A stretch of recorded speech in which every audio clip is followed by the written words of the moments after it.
All right, guys, welcome back into another PGA DFS video. Going to be getting to the John Deere Classic, touching on the ownership leverage, kind of looking at the projected ownership, see if there's any golfers that are too high owned, and there are a bunch of golfers that are too high owned. This makes this week very interesting because, like, really the last, I would say 3 weeks or so, we haven't had that much bad chalk. This week we do. So it's going to be a fun one there. We'll talk about betting, outright bets, then we'll get into the first round leader bets, as well as like that goes hand in hand with showdown picks. So it's looking like a very interesting week. I just kind of want to start off with this where outright betting wise, it does seem like you either go Webb Simpson and Adam Hadwin, or you go with some other golfers I'll mention a little bit later on. But like those two golfers to me have the most winning upside. They're two of the best plays. Like obviously if Webb Simpson is on his game, he should win this by more than one stroke. Adam Hadwin, he just kind of seems due for a win. But we'll get into all that here, right now. So I do want to start off with ownership leverage here. So just looking at the golfers that are going to be a little bit overowned. So like we don't have to worry about Bazoonhout or whatever. These are the golfers that are currently underowned right now. Steve Striger's not on the field anymore, not playing. But we go Taylor Pendrith. So Taylor Pendrith is going to be a little bit underowned this week simply due to the fact that we haven't seen him in a while, and this is going to be due to an injury. Really, it's like, what do you expect from him? I am under the impression, this season at least, that golfers they haven't been playing in tournaments if they're not healthy. Really, it's not worth risking that start for the most part.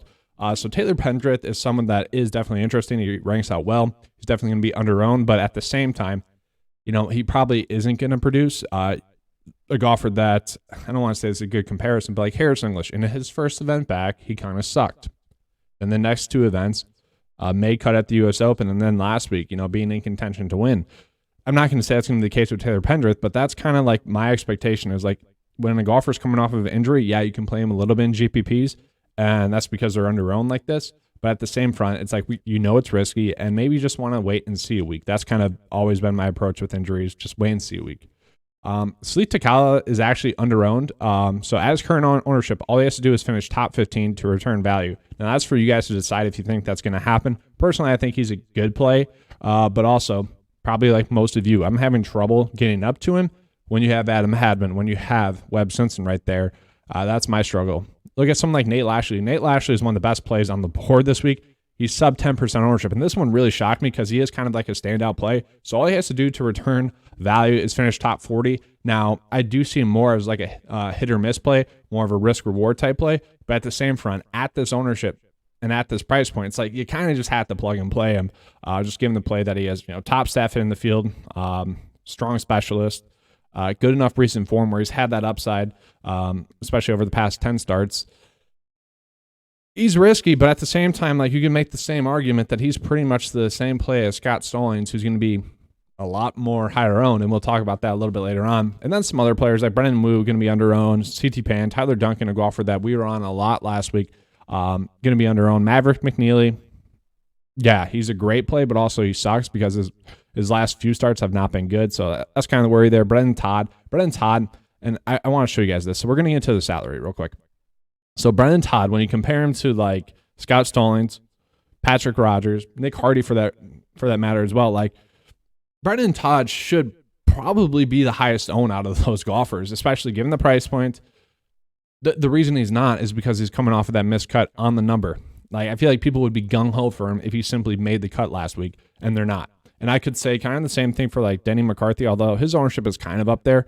But I would have thought his would have been higher owned than this, just given like how good he's been prior to last week. But the same logic applies to Brendan Todd. Like he's the cheapest of the golfers that I could see Scott Stallings winning.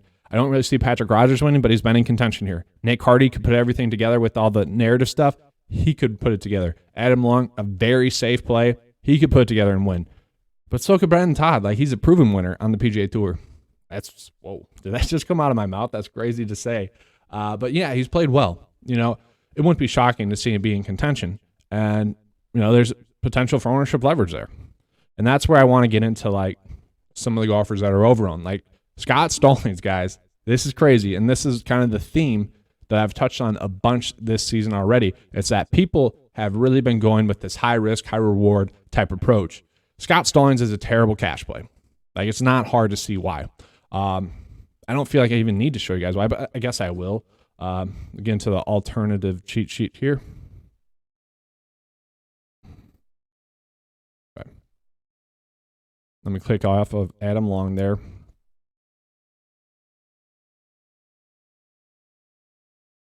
All right, so getting to Scott Stallings here. Let's just look at his recent form and his course history. So course history-wise, last year, made cut, 55th, not that good. Year before that, top 20 finish, pretty good. Missed cut, and then a top 10 finish 5 years ago. Recent form-wise, 8th in his last start, miscut, 4th, miscut, 25th, miscut. Like, we're seeing that he's a risky play here, guys, okay? Like, course history-wise, pretty good. Could be a better staff fit, only top 25 in the field. Like, it's not shocking if he misses the cut. So I think he's a great GPP play. I think he makes for a great outright bet as well. But don't play him in cash. Please do not play him in cash. This is a common mistake that I've been seeing people make this whole year, is that they associate these really good outright bets with like strong cash plays, strong main build plays. That's just not the case. Like, you got to take in the factor that he is a little bit risky, okay? And just don't make that mistake, okay? If he goes out in top 10s, that's great. You have him maybe as an outright bet. You have him in your GPP builds. But if you are someone that limits your entries and maybe only does one main build, or you do 10 lineups total, like, you probably should be under-owned than him, because chances are he's going to, I don't want to say chances are he's going to miss the cut, but just look at the projected made cut percentage compared to Bazoon, Charles Howell, Patrick Rogers for that reason, Adam Long, Brandon Todd. Like, it's lower, okay? And that's probably the perfect example as to why it's not playing. Patrick Rogers on the same front, like, yeah, he is overknown, but I do kind of feel like he's a little bit safe. You guys can play him if you want to. The crazy thing is, like, how these golfers are being, like, owned.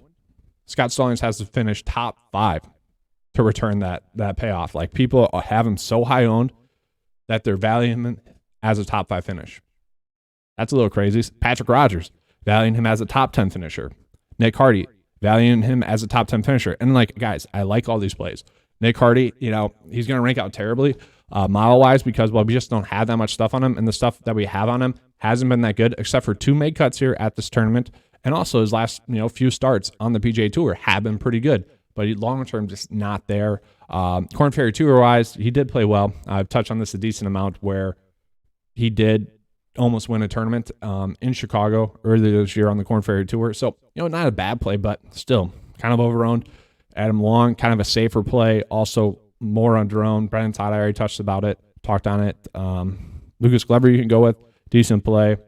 We're starting to get lower down there. But let's talk about, like, Chez Reavie. Chez Reavie, guys, this is, once again, going over the high-risk, high-reward type stuff that people have been doing this season, is that Chez Reavie is not a bad play, okay? But I want to pull this up there for you guys so you kind of see it.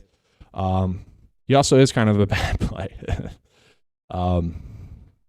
It's kind of what we have this week. Give this a second to load here. I might need to refresh this page.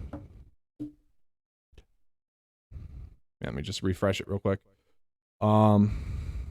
So he is currently being valued as a top 20 finisher. That's probably about right for Chez Reavie. Like, that's not terrible. All right, here we go. So Chez Reavie. And I want to point out this distinction for you guys, just so you know what to expect. That's really what I'm focused on, is giving you guys the proper thought process.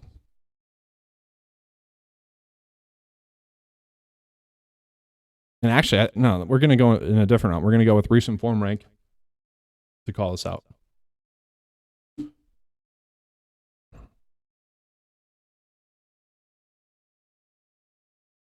Zoom that in a little bit. Okay, so if we were just look at the recent form average over their last 5 starts, Chez Reavie actually ranks out best in the field, guys, okay?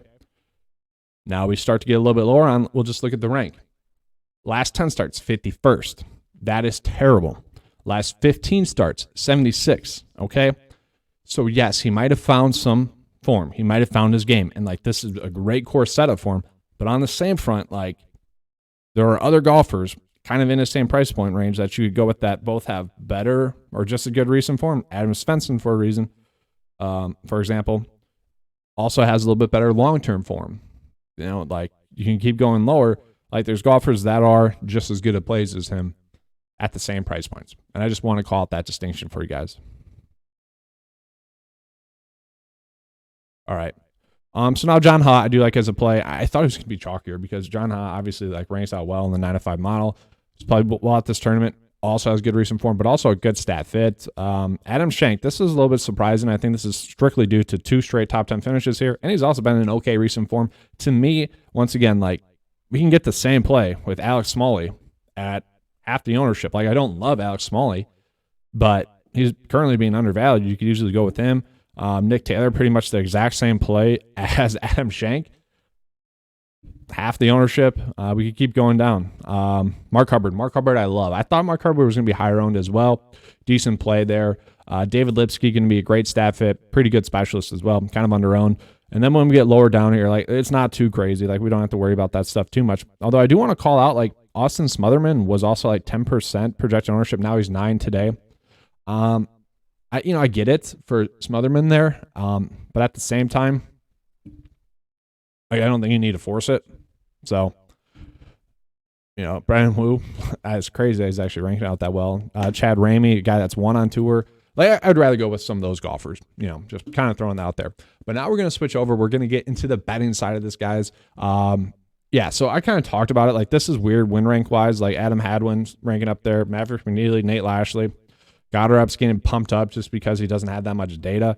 JT, like these guys, and part of the factor that goes into this win rank is kind of that Sam Burns rule where if they make the cut, what kind of upside are they giving us? We're including that in the measure of their career wins over the past 2 years. And we're also factoring that into just kind of how they're ranking out for that week. So like, I don't really care about win rank this week, to be honest with you guys. So for me, like I do like Adam Hadwin as a bet. And I touched on this a little bit. Like to me, it's like you either go soft with your betting card and just bet Adam Hadwin or Webb Simpson at 10-1, 12-1, and just be good with it. Like, that if they bring their A game, they are most likely going to win. I'm perfectly fine with that, especially like Webb Simpson. Like, if you just want to go the Olympics route where you make one bet on like just the top clear-cut play, where if they bring their A game, they're going to win, go for it. Like, that's what we did with Xander for the Olympics. If you want to do that, you can. That's going to be up to you guys. But like some other bets, I love Nate Lashley, and this is kind of crazy that he's pumping out that high. I don't really think this is a true indication of how I would feel. I would say he does have a strong win rank this week because he's a great staff fit, has shown that upside once again, and that's part of the measure here. It's like when they make the cut, what kind of upside are they giving us? He is right there. We go lower on. Scott Stallings is popping up there as well. I like Scott Stallings as an outright bet. Like I said, guys, not a good cash play. Does make a lot of sense as an outright bet. And even if you want to full fade him in DFS and just place an outright bet on him to kind of hedge that, makes a lot of sense to me. Charles Howell III, he's a golfer that could easily put everything together. I could see that happening. But we go lower down. Let's just go based off of their odds, just so we can kind of look at it that way.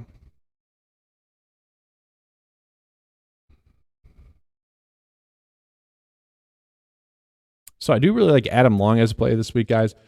Adam Long has been a pretty good golfer this season as a whole. So I'm a little bit surprised kind of by the lack of love, I guess, this week. But, just a solid play overall. He's a golfer that I'd place an outright bet on at 35-1. Same thing for Nick Hardy at 35-1, kind of for those narrative reasons that I mentioned earlier.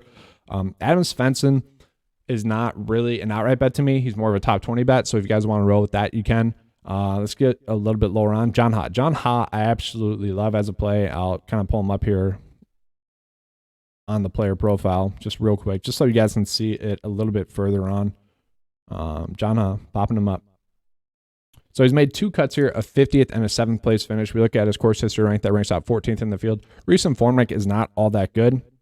I want to make that clear distinction for you guys, but look at over his last 5 starts, it's been better, especially over his last 3. He's made 3 straight cuts in a row of top 25 finishes. If you're trying to chase someone that, has good starts over their last 3 or 4 starts, you want to factor in them having good course history and also being a good stat fit, which John Ha is this week. So at his current odds, 50-1, it really depends on the site. Obviously, I've seen 60-1 still out there. I've seen 45-1 out there. It's really up to you guys.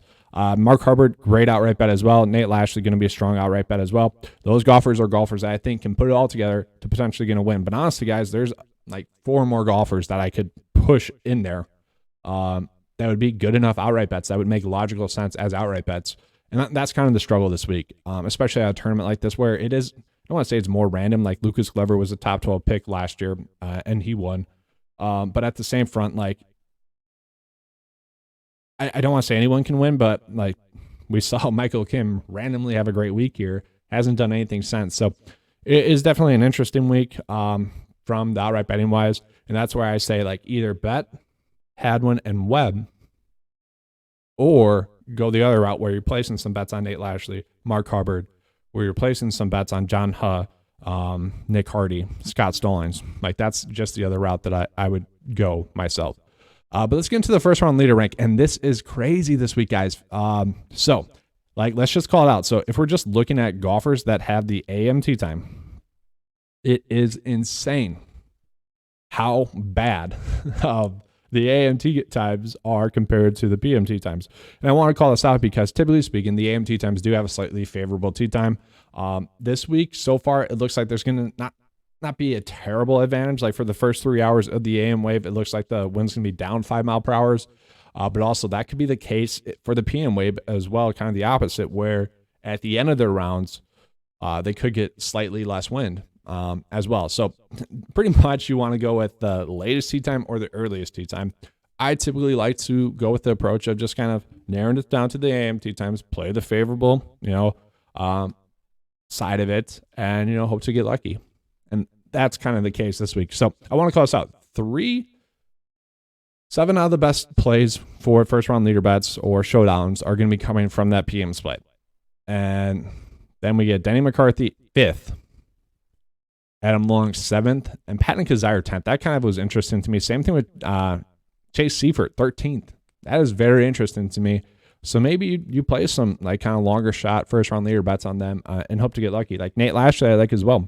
I've already mentioned that. So like this is pretty crazy how far this drops off pretty fast. And that's going to be for you guys to decide. So personally, I like putting an outright bet on a first round leader bet on Denny McCarthy. I like putting a first round leader bet on Adam Long and Nate Lashley. Okay, those are golfers that I already like a lot this week.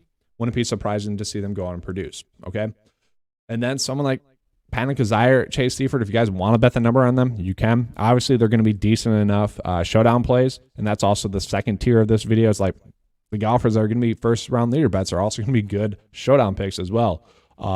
Maybe go with Mark Hubbard. Maybe go with Alex Smalley. Like these are all good enough plays. Nick Hardy kind of ranks out pretty well for a golfer that data-wise just doesn't have enough recently to go off of. Like if we're he's a narrative base play. So you could bet him if you want to. But I want to show you guys just the full slate here. Because we get into it. We go Webb, most likely to have the first round lead. Then we have Adam Hadwin, second most likely to have the first round lead. Charles Hall the third most likely. Sleet Tagala, a golfer that easily could have had the first round lead last week had he just not made some bogeys on a bogey and a double bogey actually.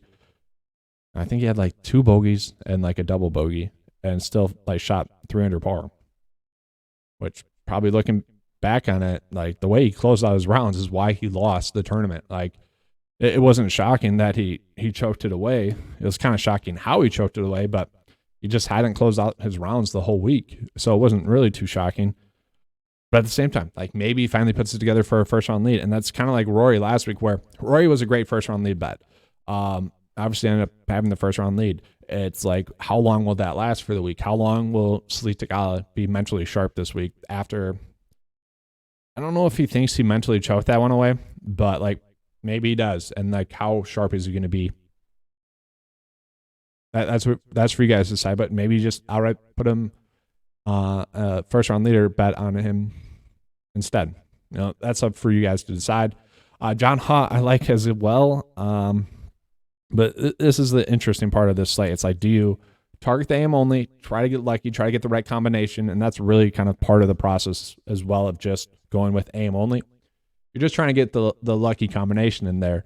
I'm going to be honest, I don't really exactly know what I'm going to go with this week for the showdown wise. And for first round leader betting, I'm probably going to place like 9 first round leader bets, which Typically, I go with like 7 or so. I try to stick and maintain that 5% of the field betting that I typically do. I just don't know if I can do that when a lot of the best first round leader bets are coming from the PMT time. So that'll be interesting. And we could easily see these golfers that are strong first round leader bets.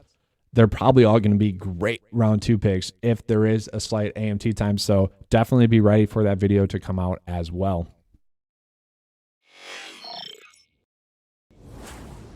Well, that's all I have for you guys for this video. I hope you guys enjoyed it. Actually, this is probably one of my more fun videos I put out in a while. So hopefully you guys enjoyed it. I felt like I really covered everything in both a logical approach and also a statistical approach. So hopefully you guys enjoyed this video. If you did, please give me a like and subscribe. Well, I was going to say, do we do a quick lineup build? We'll do a quick, we'll get back into it real quick, guys, real quick. All right, so I'm going to pull up the lineup builder here real quick. It's going to be tough for you guys to see because it's so zoomed in. But let's get into the first round leader approach. And I'm going to make a build here. Let me go full screen. I'm going to generate. Here, I'll zoom out if I can.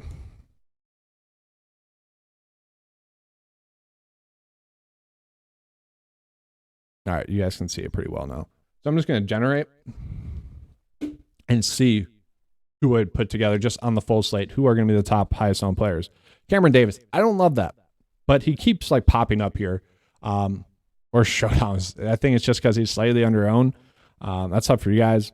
Nail Ashley popping up there. Tyler Duncan, Maverick McNeely. Like, I don't love Maverick McNeely. Scott Brown, like, I don't love Scott Brown either. So maybe we make some slight adjustments here, but it's always just kind of fun to look at who are the golfers that the lineup builder likes a little bit more than I might like. So just interesting stuff there. All right, now that's all I have for you guys. Thanks for watching as always. Let's keep cashing.